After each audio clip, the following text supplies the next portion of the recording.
बिस्मिल्लाहिर्रहमानिर्रहीम।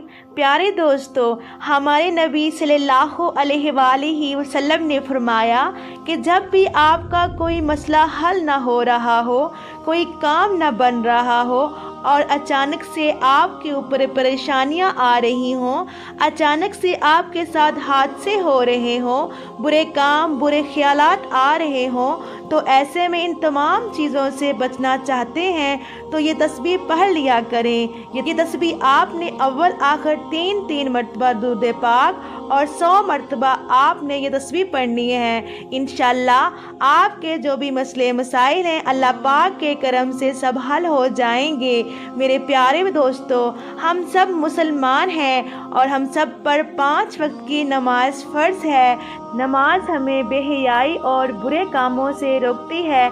जो नमाज नहीं पढ़ते वो भी नमाज पढ़ा करें। नमाज पढ़ने से हमारे आधे मसले मसाइल तो नमाज पढ़ने से ही हल हो जाते हैं।